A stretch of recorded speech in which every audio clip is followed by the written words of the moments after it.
Hi, I'm Mary Jane Haake, and this is Dermographics in Portland, Oregon. Yes, and how are you today? Doing great. And yourself? Good. How many years have you been in this location? 31. Moved in 1981 in this little room, and I've been here ever since. Really? What prompted you to be a tattoo artist? I didn't want to be a tattoo artist. I wanted to be a sculptress, and this was my studio when I was doing my thesis at the Art Museum School. And then during that time, I had known Bert Grimm and been a friend of his. And one day I decided I wasn't very good at being a sculptress, and I was talking to him about it, and he said, wow, we never thought you'd cut the ice. But you paint those things up, so you have the makings of a good tattooer. What do you mean you paint them up? Oh, I would paint all my sculptures. I would put little designs all over them. I see. I thought it would make them look better, and I wasn't very good at either of those things, and I was just appalled that he thought I was going to be a tattooer.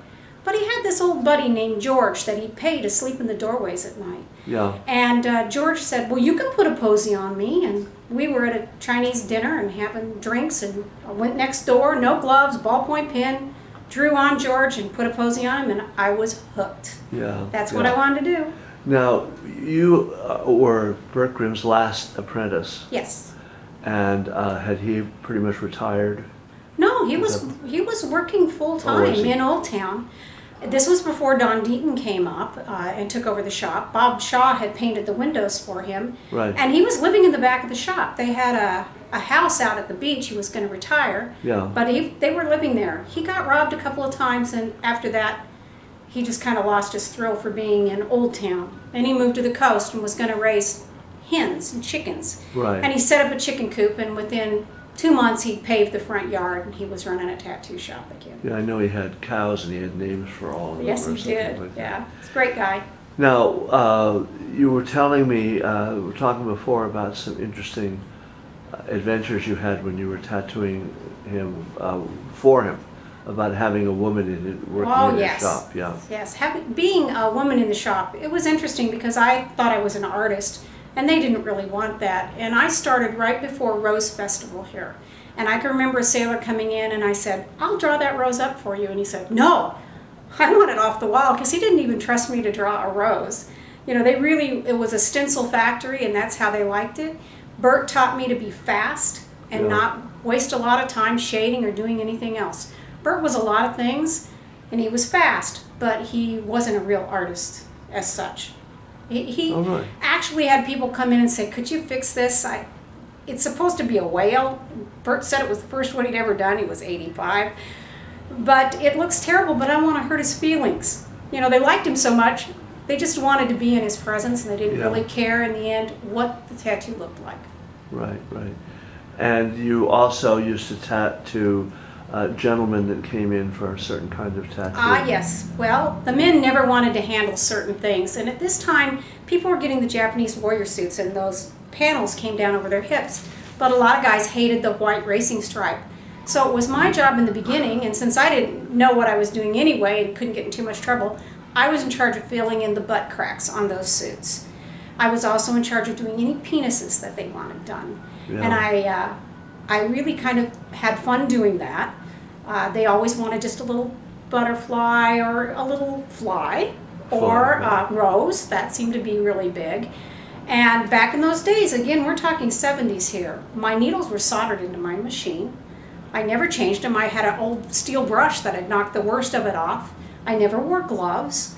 I had a little shampoo bottle in the closet that I would grab a hold of the end of the dick and pull it out and start tattooing. And then I would rinse it off and put it back on the shelf. And I used that shampoo thing for the whole time I was there. In today's environment, it's horrifying, but that was really how it went. And I was there the day the health inspector told Bert he had to put in a hot water heater. Yeah. He was just appalled. He said, oh, that's it, I'm closing up. Yeah. Yeah. Different world. And now you actually train people to follow this, what Zico calls the sterile chain of events. I do advanced training. I don't do any beginning training at all, but I do a lot of different kinds of work, working with damaged skin, work with the burn center. I'm working with Afghani soldiers now. And so I do a lot of advanced training to try to get traditional tattooers that want to step up, to give them the tools that they can do that with. And fortuitously, Bert Grimm taught me how to do those things because when he was a young man and lived in St. Louis, he worked for the Army and he put people back together after mustard gas, destroyed their faces. Yeah. And so it was just a miracle that the two of us came together at that time in life and that it was just perfect for both of us. Have you always worked by yourself in your shop? Yes, I've had people in, and at one time I had a crew of 6. Did you? Yeah. Here? Yeah. I had all the rooms down the hall and that room over there. But at this point in my life, I like traveling and getting input from other people, but I really like the privacy and the quiet of creating my own environment for my clients.